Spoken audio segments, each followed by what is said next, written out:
This is Grapplers Talk. What is up, fans of Grapplers Talk? This is Dave coming at you with another episode. Thank you to the fans for downloading, tuning into the podcast each and every week. It is an honor to bring you all the best grappling content on the internet. And before I get started in this episode, I just got to say this episode and every episode is sponsored to you by SPAR BAR soap. Our friends over there hook us up and take care of us. Their after training soap is amazing. It's homemade, made here in the U.S., and it's a antifungal, antibacterial soap. Really good for the skin. It smells great. If you're ever looking for a new type of soap, go onto their website, SPAR BAR soap, type in Grappler Talk, and you'll get 10% off of your order. That's SPAR BAR soap. Go to their website, place an order, and you'll get 10% off if you type in Grappler Talk. But yes, I'm excited to bring you all this episode. This guest that I have here this week is a gentleman I'm excited to learn a lot more about, and I'm thrilled to talk to him and get to know him a little bit better. I've gotten several messages over the past several months about getting him on, and people are dying to hear from you. And, it's an honor and a pleasure to bring none other than Rich Goodwin on. Thank you, brother, for being on the podcast, man. Man, thanks for having me on. I love every episode. Chris Vickers is a good friend of mine, so shout out to Chris. Yeah. And everyone, Ishmael, all those guys. I'm excited to be on the show and kind of, share the story, what jiu-jitsu did for me and the journey that I've been to get where I sit today. So many people are involved. Yeah. I started, like you said, you started in 2005. I started 2002, 2003 in San Francisco with John Gennaro. He's the owner of Evolve in South San Francisco. Okay. Back in those old days, it was crazy because we were in his garage and we were just beating each other up. Prior to that, I grew up wrestling. I grew up in Pacifica, a small town. I've been there. Wrestling was my thing. And then, I was in high school and I was a state placer in high school. And then I went on to San Francisco State and had a pretty good career. I was a 3-time All-American in college wrestling. Wow. And then, jiu-jitsu was just coming around 2002, 2003. I think I finished school at San Francisco State in 1990. So I was kind of, I don't want to say lost and stuff like that. What do you mind if I ask you what made you get into wrestling initially? Like what caused you to go to that sport over something else? So in Pacifica, Oceana High School is where I went, and wrestling was the biggest sport.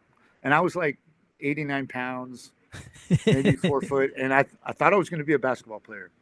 And I always say this to people, I was league MVP middle school. And I thought I was going to be a basketball player, to be honest. Yeah. So my friends that I had growing up were all wrestlers. And they're all, look, man, if you ever want a girlfriend, you're going to have to be a wrestler. and so I ended up going out for the wrestling team. But the team that I was on, Oceana High School, were top 5 in the state. And then my freshman year, I was like 89 pounds. And I think the weight class was 98. I think I was like 5th man. I wasn't even JV, just got beat up. Yeah. And I was like, and they're like, you got to be varsity to, so anybody will talk to you. And, when you have a high school that was really big like that, wrestling was so big, our home matches would have 1,500 people. Wow. The whole town was shut down. Yeah. And you would run out in the spotlight. We had a spotlight. So like, I'm like, I gotta be that guy. So from my freshman year to my sophomore year, my neighbor, Johnny Piccolotti, who was 55-0 state champ. Wow. He beat me up for a full summer. Like it was bad. Like the only way I felt that I could maybe make the lineup by that time. So that's how I got into wrestling. So it was like, my friends were like, this is the biggest sport. Yeah. You got to do it, right? You got to do it. So then obviously I went on to do wrestling and then that changed everything, for me. My basketball career came to an end. Yeah. Unfortunately. Yeah, no, it's good sometimes though. We find those sports by happenstance, right? Yeah, They just kind of happen, and next thing you know, we're lifelong grapplers. So let's talk about being a wrestler. Obviously, I always tell people wrestlers are the toughest athletes out there. There's nothing tougher than Yeah, I going mean, out there and wrestling your heart out, right? yeah, wrestling is by far the hardest sport. I mean, jiu-jitsu is hard, but wrestling training is Yeah. brutal. It's And different. just so recently, I just won the U.S. Open in freestyle and Greco for the veterans in wrestling. So I hadn't trained wrestling in a very long time. Just recently, my the tournament is every year in Las Vegas, and I said I wanted to go, and I was on a team called Mad Cow, a bunch of guys from UC Davis, and Okay. great guys. So we're on this team, and they have this national tournament for veterans by age. So I started training, and this is just recently. I won the U.S. Open a couple months ago, and I qualified for the World Championships in Hungary, which is coming up in October. It's But I amazing. went back to wrestling, although I'd been doing jujitsu, and just real quick back to wrestling is training wrestling again, and I'm 59 years old, was brutal on my Yeah. body. But Yeah. again, I would in decent shape because I train jujitsu every day, but wrestling is no joke, man. Yeah, It was tough. that grind of wrestlers and conditioning and the partner runs and all of the uphill battles and everything that you got to do along the way. It's not an easy sport. It weeds out the Not in any weak. way. Yeah, it was brutal. I even went down. Who's my coach that was with me through the tournament. He's the assistant coach at Gilroy High with Daniel Cormier. So I was down in Gilroy a few times training Yeah. with the Gilroy guys and Cormier and all his crew. It was it was fun but painful, and it Yeah. all together. Yeah, man, that's good though. I know I kind of backed you up a little bit, but Sorry, let's but talk about your introduction into jujitsu. Now yeah, having a wrestling background, that's like the best background you can have finding jujitsu, right. right? Back then, so when Jay was John Gennaro was the coach, or he was the guy that started. He was under Rickson Gracie, and we were training in Daly City, which is outside San Francisco, at an old racquetball gym. And then we started training there, and I think he was a blue belt or a purple belt at the time. And we're all white belts, all these guys. And then, yeah, my beginning of jujitsu was brutal. My first tournament, I think I got triangled in like 30 seconds. I'm a three-time All-American. This isn't supposed to happen. But um, that's how I started with Jay, and he was the foundation of it. And then, unfortunately, I was uh, really I was drinking and doing drugs, and this is where my story is. Where the change came from 2003. I went on. I was just sucked up in addiction, and then I was homeless. Probably 4 or 5 years, and because Wow. I got sober in 2007. So, I was homeless and living in the alley in San Francisco, and I was losing the battle. Uh, Yeah. and then, by the grace of God or my higher power, He gave me an opportunity to come to Vallejo, obviously where I live now, and I went to a detox in 2007, and I got sober. Wow. Um, and then I've been sober ever since, 18 years sober. And then I became Congratulations. a drug and alcohol counselor. That's what I do now. I work for the Department of Corrections. I have a program in the prison system, um, getting people sober. So 2007 comes around, and I get sober, and I'm like, a friend of mine, I was coaching wrestling with him. He's like, "Hey, you want to do some jujitsu?" And I'm all, "Yeah, man. I used to do that. I think I was, I was still a white belt. He was a purple belt, and then we trained in his garage, and we just couldn't find a place to train, and we ended up going to the UFC gym. This is in 2007, 2008, and we started training at the UFC gym. I think Brian Pangilinan, he owned Saber in Concord. Okay. Yeah. Yeah. Yeah. He was the instructor at the time, and then so that's when my journey again started. I got sober, and going from being homeless and then trying to change your life. I had this mission. Obviously, jujitsu was a huge part of keeping me sober, and it was my thing I needed. Was Yeah. That's why people say it changes everyone's lives.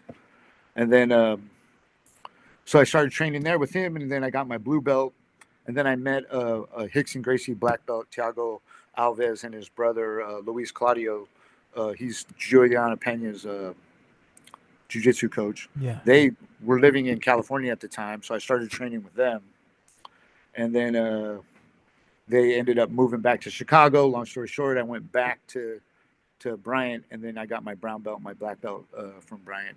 Wow. And then even during those times, I competed, pretty consistently. I think I've won no-gi worlds at every belt, from blue belt to black belt. That's amazing, man.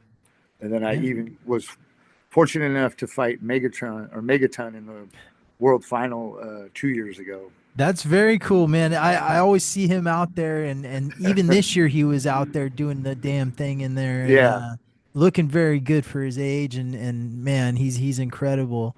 Yeah. That's a real honor to get a match with him. But I want to back up a little Sorry. bit, and no, it's okay. It's completely fine. I want to back up a little bit and talk about coming out of addiction and getting back into jiu-jitsu. And did you experience, like, that reality check, getting back on the mats, like, man, this really affected my body, taking this time off, what I was doing during this time? And when I talk about the addiction, like I was, I overdosed on heroin more than one time, alcohol poisoning, like I was killing my body. Like, I was on a mission to probably die. Right. You're living in an alley, you're living this addiction lifestyle. Like, to me, after a while, it was just, that's how it was going to be. Yeah. But I look back and I go, I didn't have a bad childhood, and then I had wrestling, but then I went down this road of, I guess you could say, dealing with the wrong crowd. That's probably the best way to put it. But my body took a beating, I remember the doctor telling me when I finally got sober, I went to the detox and they sent me to the hospital. I spent 2 days in the intensive care from an alcohol detox. I almost died. And that's when I woke up and the nurse was sitting next to me and she's all, "Oh my God, we didn't know if you were going to wake up today." So then I knew at that point, everyone has a bottom. And for me at that point, it was like, this is it. I gotta make some changes. Yeah. And then when I, started training jiu-jitsu, I felt it just balanced me out. And it just literally was all I wanted to do, was just train jiu-jitsu, stay sober, and then obviously work.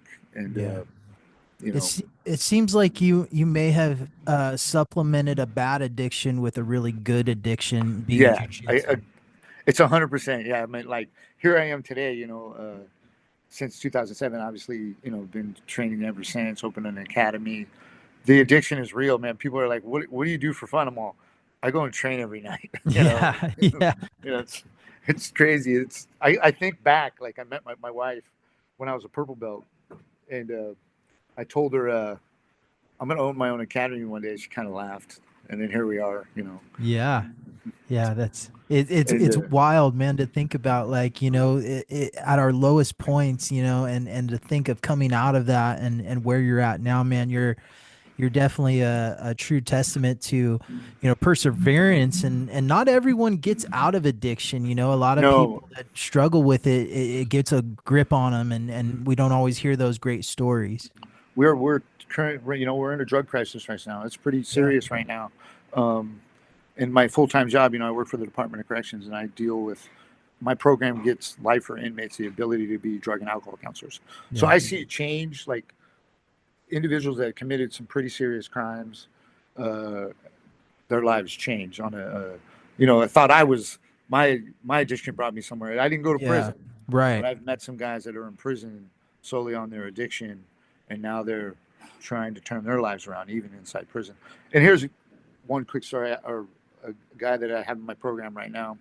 He'd been in prison for 32 years. He was a Coast Guard guy, killed his wife. Wow. But never admitted it for 32 years. He probably would have been out of prison if he ever admitted it. But, with the magic of I don't want to say the magic of my program, but the program that I give guys a chance to change their lives, he finally admitted it last week. Wow. After 32 years.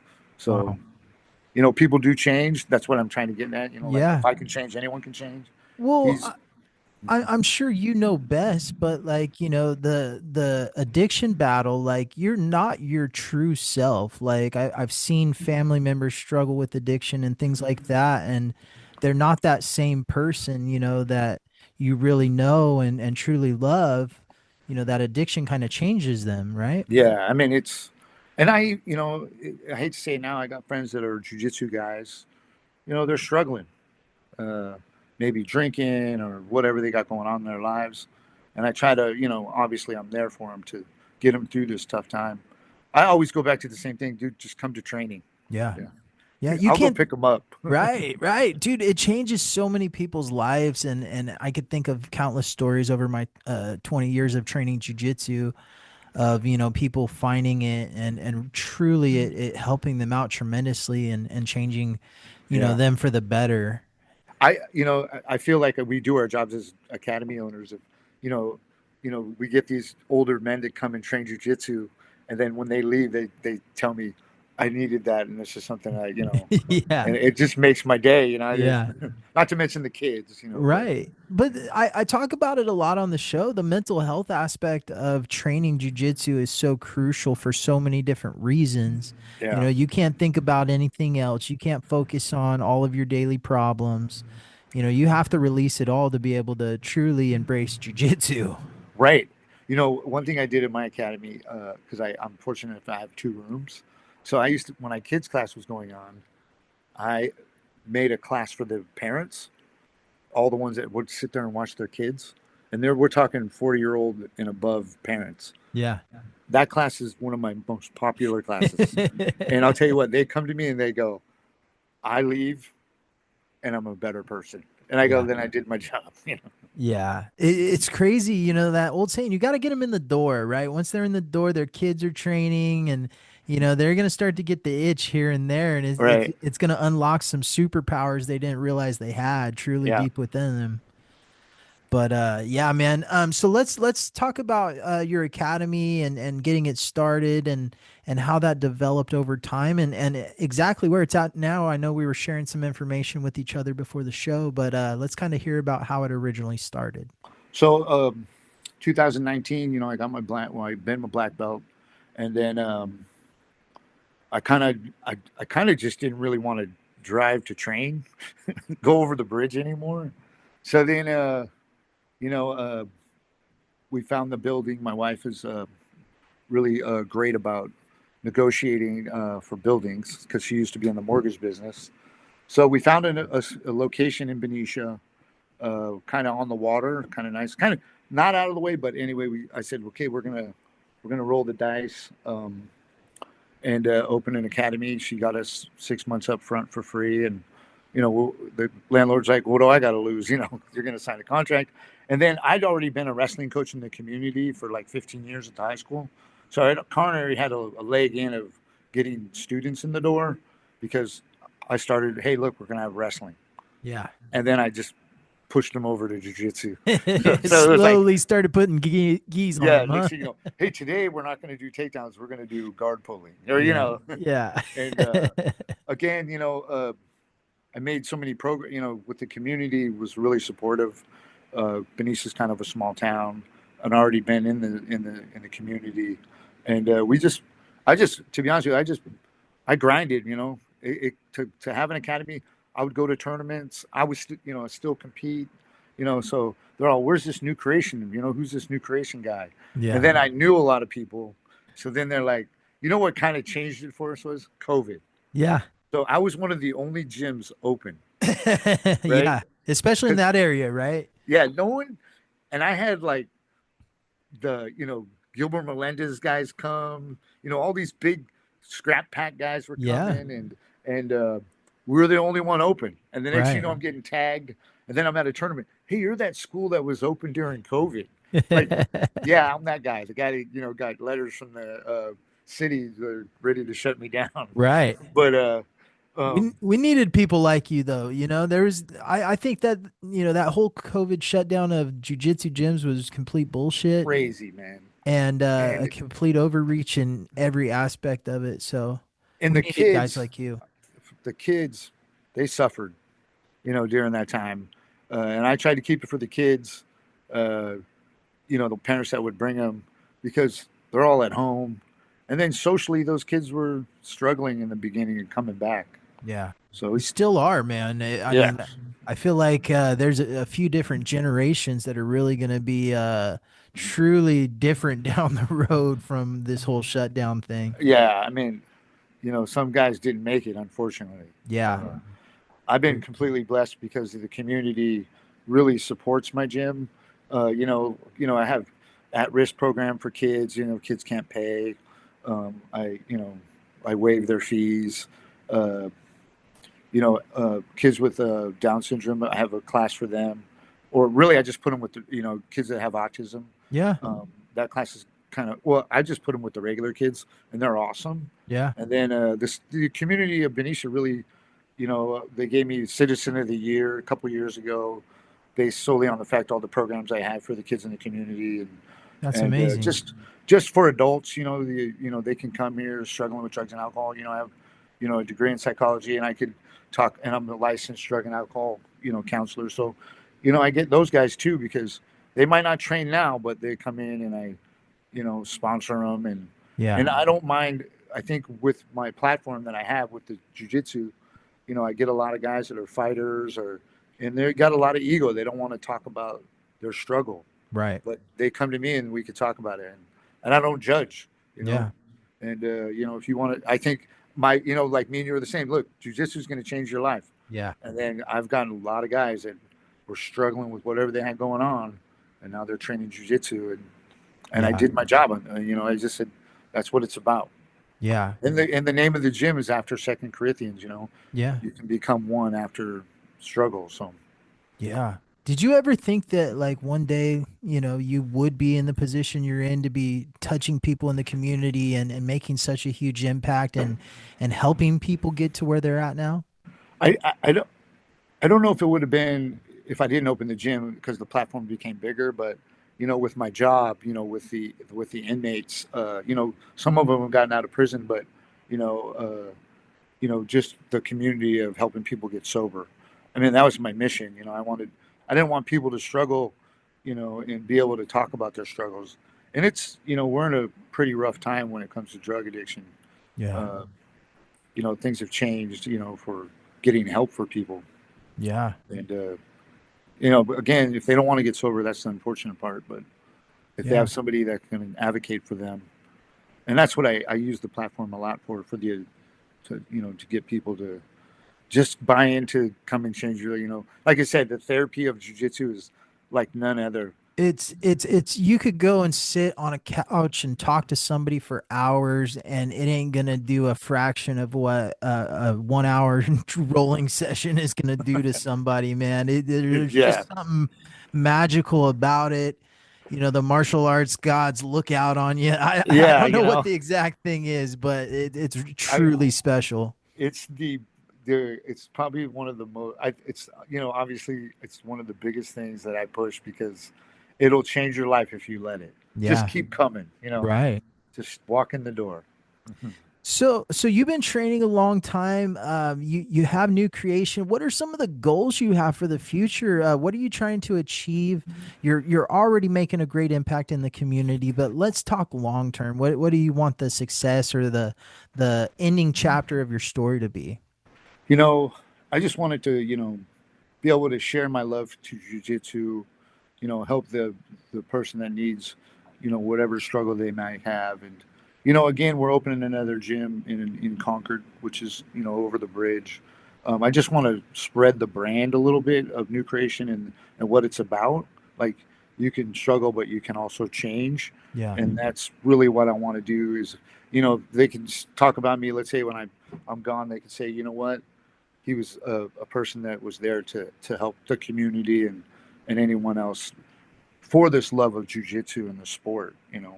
Yeah. I could win 1,000,000 world titles. That's really not what it's all about. Yeah. It's all about just spreading the word of jiu-jitsu, and hey, you can change. Yeah. Struggle. Everyone has struggles, and I think we can all get together. I think the jiu-jitsu community is amazing, and it's such a brotherhood. Like, me and Chris Vickers, are really good friends, and Yeah. I mean we try to kill each other on a weekly basis. But That's how you it should know, be, though. and then but at the end of the day, I leave and I go, I needed that today. Right. Then I've been blessed because I got a good student base here in Benicia. Some of my students have been with me since I opened, and Yeah. it's like one big family here, and they're Yeah. gonna definitely they leave every night, or you know we have so many classes during the week, so it's like Yeah. they're like, man, I shove jujitsu down their throats. I got a noon class, I got a 6 a.m. class, I got 4:30, 5:30, 6:30. Just so Yeah. many jujitsu Stack them, classes. right? Like, look, coming. There's you can't say you don't have time. I have every time. Right. Right. Yeah, it's truly amazing, man. Jiu-jitsu, like, there's everybody's gonna have a different time frame on when they can train. Some are afternoon and then work from home people, some are early risers and got a busy day ahead. So Yeah, doing what you're doing, being available for the community, man, that's what it's all about. yeah, Uh, totally it is. how do you plan on structuring things with the second school opening? Are you going to be splitting time between academies? You Um, got an instructor, or so how's I that got work? some guys that Nick Pica. He's a Caesar Gracie black belt. I mean, I've known Nick for many years. Good friend. He's from Concord. Him and his brother are going to teach most of the classes. And then Nice. obviously, since I've Benicia, my Benicia gym's kind of growing. I got upper belts that can kind of help me, so we can Yeah. get Concord off the ground. It's in a really good location. Um, Again, we're going to be in a different community, and we're just trying to build the new creation brand and spread the word of jujitsu and Yeah. sobriety and change and everything in this sport that's given me. I want to just give it to everyone else. I love it, man. I love it. And then I have the wrestling too. Yeah. I have a quick question for you. I want to talk a little bit about your students. And I see that banner hanging in the back. And if I'm not mistaken, that's a World League banner Yes. hanging there. So I want to talk about some of your competitors, some of your students, and what you guys got on the horizon. So I mean, I'll usually take when I go to the Jiu-Jitsu World League, I'll take 30 or 40 kids generally. I got a lot of adult competitors, but nothing like the kids. Yeah. We got another banner from the Grappling X a couple weeks ago from the Congratulations. kids, and then yeah, so we've won a couple trophies in the team time for the adults, but I got a couple up and comers. Jakari Harris, he's fought on a lot of the Art Suave promotions. Yeah. He's a brown belt. He's been with me since he was young. I got some good competitor kids that are coming up, and then you know, for me when I got my black belt, obviously I had some guys that were with me when I was teaching at another school, and they were purple brownish, and then I couldn't really promote to black belt until I got my second degree. Right. So I had some guys, they stuck with me, and they were brown belts for a while, 6 Yeah. years, you Yeah. know, and recently had just gotten my second degree, so I was able to have a big promotion and promote some guys that would have been, I don't Well want to say deserved. loyal. I Yeah. guess that's you could call the word, but they wanted to stay with me, and they weathered they could have probably went somewhere else and probably Yeah. got maybe their black belt, but I got 5 black belts out of the guys that definitely stood by me through hey, look, The guys, good times this, and the bad, right? yeah, right. I mean, Yeah.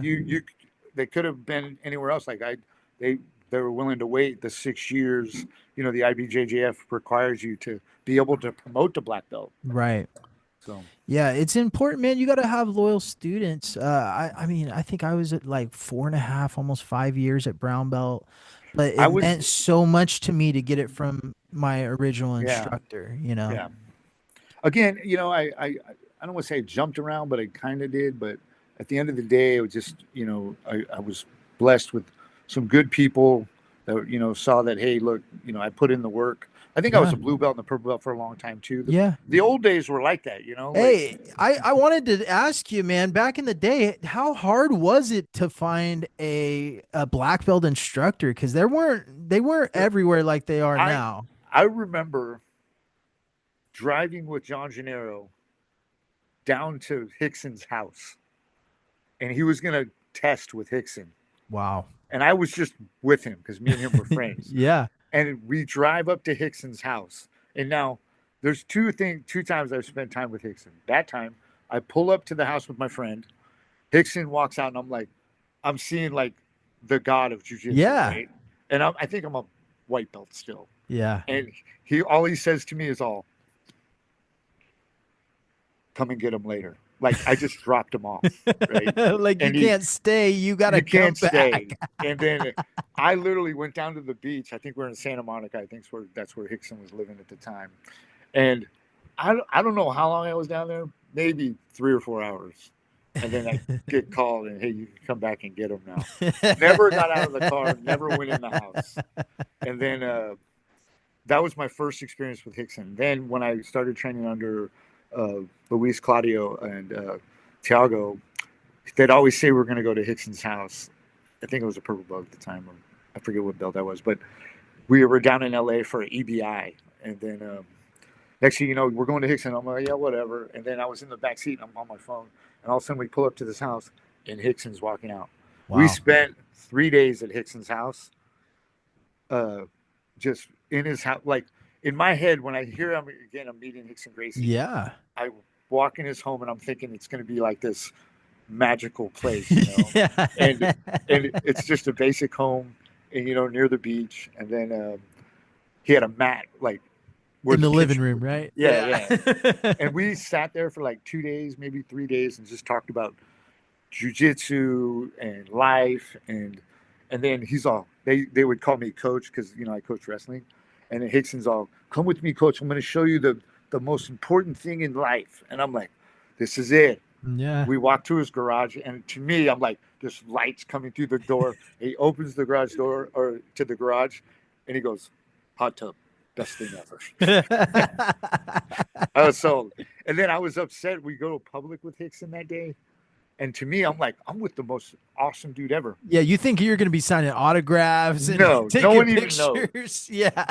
Because back then, he was just like, he wasn't a public figure. No one really Right. knew who he was. Even today, like you have to really be into jiu-jitsu or really deep into MMA to really know. Yeah. Like So my 2 interactions with Rickson were pretty awesome experiences. that, I got a picture of me in his house hanging in my academy. That's Just in case amazing. someone says that didn't happen.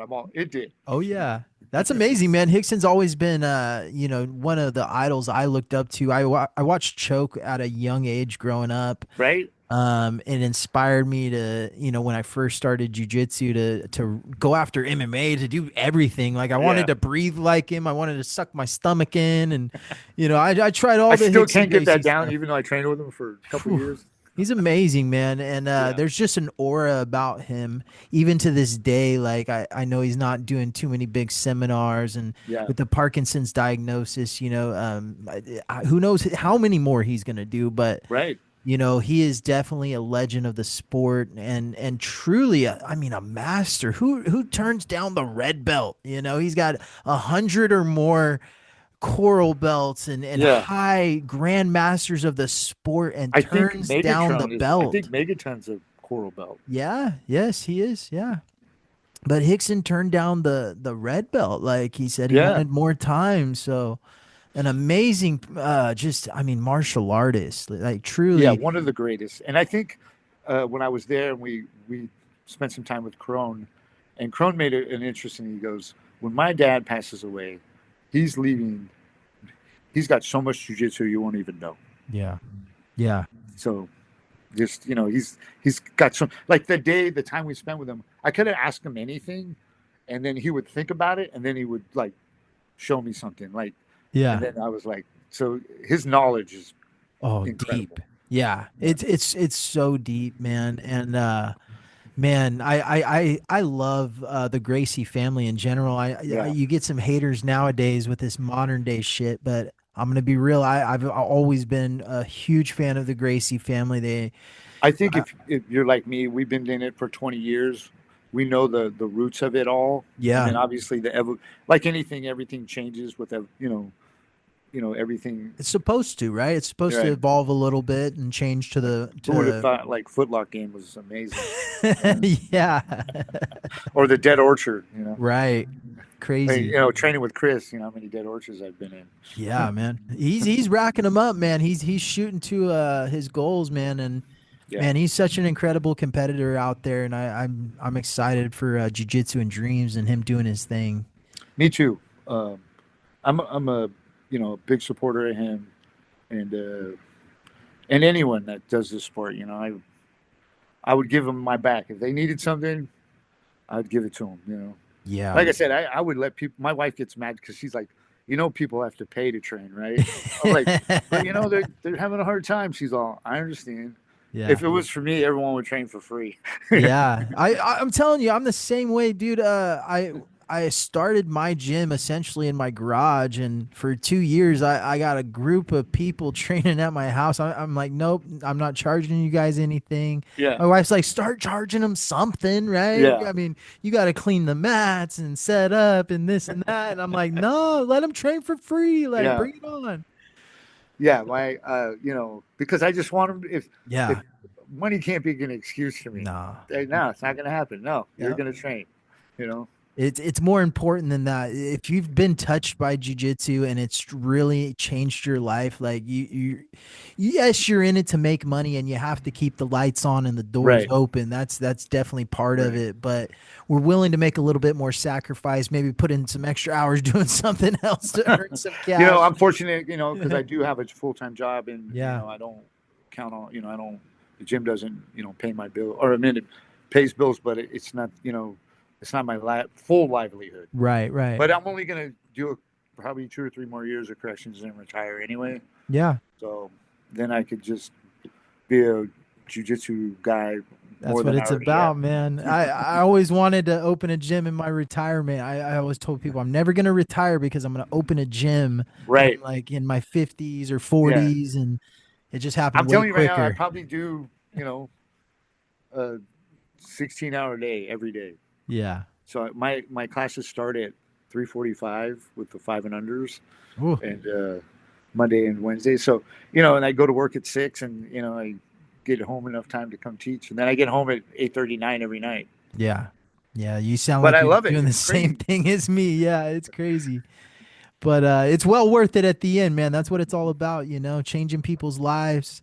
And making an impact through jiu-jitsu, right? Who'd ever thought that this sport that we truly love would be able to keep people sober and to keep them happy and to keep them alive and all of the different benefits, right? There's so many things that jiu-jitsu does, and that's why I wanted to build the brand and get out there and bring it to other people. Yeah. And with the stand on a corner and promote jiu-jitsu if I had to. Yeah, it's really that special though, man. And for a lifer like you, man, I know exactly how you feel, and I'm in the same boat, man. I love jiu-jitsu so much. I spend a lot of time away from my family, and all the sacrifice that comes along with it, and even doing this podcast, we're sitting here. I worked a long day, came straight to the studio to get this recorded. I love jiu-jitsu that much. And it's funny because me and my wife had always talked about, we have an open mat on Sundays, and we were going to start a podcast and just talk to guys that come and train. But I know it's a lot of work, but it is. It's a lot of work, but I don't think there can be enough of them, especially about jiu-jitsu. Right. I encourage everyone to get going with it, follow your dreams and follow your passions, man. That's what this whole thing's about. We're only in this life with one life to live. We might as well do everything that we can. Yeah, I think 100% agree. Yeah. In closing, Rich, I just want to say again, thank you for being a part of this episode. Thank you. Truly, I think your story is so impactful, and I know it's going to definitely touch a lot of people's lives. And I'm so honored to be on your show and promote and meet another individuals crazy like myself. And again, shout out to my wife Jen. Wouldn't be here today if it wasn't you just supporting me 100%. How many wrestling tournaments she's gone, jiu-jitsu. She's got my back, and Chris Vickers and Jiu-Jitsu and Dreams is, and anybody, Jay Gennaro, shout out. I wouldn't have been where I am today if it wasn't for him to stick by me through thick and thin. Even when I was homeless, he still, supported me even though I made bad decisions. But if it wasn't for him, I would have never done jiu-jitsu. Rocky Fort out at EBA, a good friend of mine. Guys that have been with me through this journey. So shout outs. And then it takes a village, I guess you could say. It does to be able to do this. So yeah, truly does, man. And without the support system around us and all the loving people and students of ours, and we couldn't continue doing what we do, man. And that's what it's all about, helping people. 100%. Yeah. And then I'm going to send you some information about my grand opening in Concord. It's going to be on a Sunday. Yeah. Maybe you can roll out and get some rounds in. And we built a CGI wall. Nice. I love it. I've been waiting to see one in the area, and we got one. You might have just sold me on it, man. I want to come check that out. It's there. It's there ready. That's amazing. It has not been used yet, so I don't know how we're gonna do it, but we built it. I love it. I'm excited. There's going to be some things popping up in the near future with those CGI walls, and everyone better be ready for it. Sounds like New Creation is. Yeah, we got one, so be ready. That's amazing. Rich, how do they find New Creation if they're in the area, or if they want to stop by and just pay you a visit? Go into Google and our website will pop right up, New Creation Wrestling and Jiu-Jitsu, and it'll come right up. Yeah. We're trying to, get the name out there and spread the love of jiu-jitsu. Yeah. Do you all have a website? And how do we find you on Instagram and Facebook? So and all that fun Instagram stuff? is New Creation also. Let me just double check. My wife doesn't yell at me. She's my social media, my pictures, and again, she makes it possible. Yeah. People would never know who we were if it wasn't for her. Where are we at here? So it's New Creation. Sorry. No, it's all right. Take your time, man. New Creation Wrestling and BJJ. That's Instagram. And then the website is New Creation Wrestling and Jiu-Jitsu. Yeah. So, yeah, go check him out. Show some love. Show some support.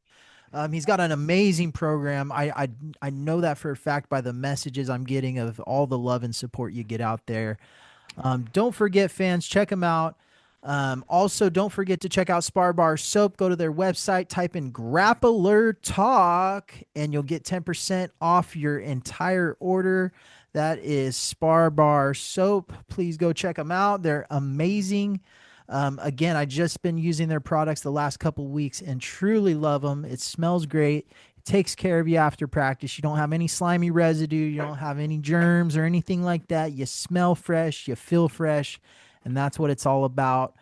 Rich, thank you again for being a part of this episode. Awesome. This has been another great episode of Grapplers Talk. This is Dave, and we This is Grapplers Talk.